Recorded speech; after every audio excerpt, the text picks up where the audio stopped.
Now, I'm going to put something out there that I've never seen this advice on YouTube, I've never heard this advice from someone else, but I wholeheartedly believe it, and I'm building my entire next company on this advice.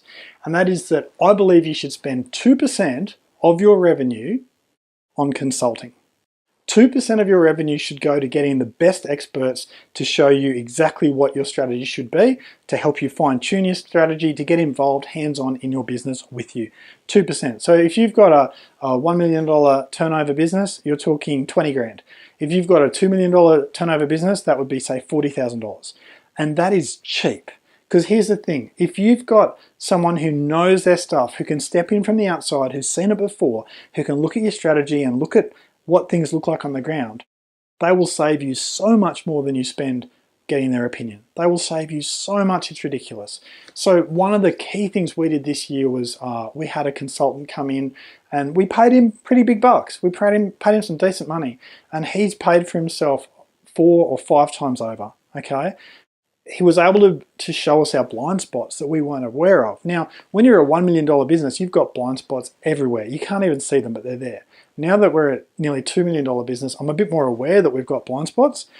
We're a bit better systematized now so that those blind spots that we do have would be less impacting, but I know they're there. So I can tell you straight out, in the next year, I'll be spending 2% of our revenue on more consultancy, more sort of looking at our systems and how we can improve them.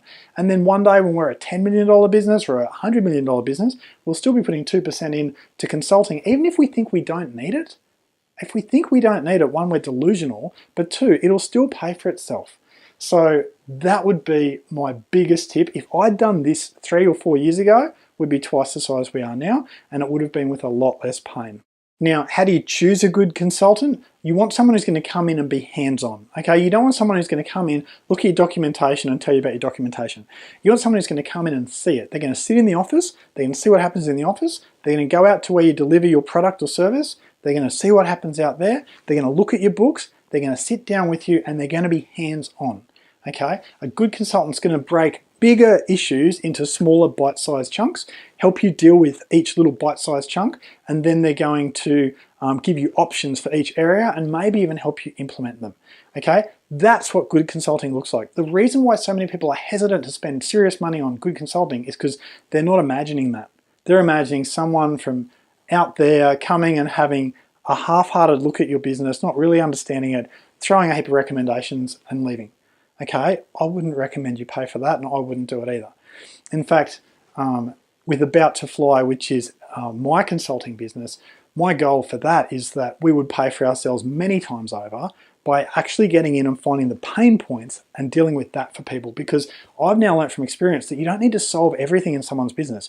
You just need to find the pain points and find the areas that they're not so efficient in, deal with that, and the rest of stuff will just smoothly improve.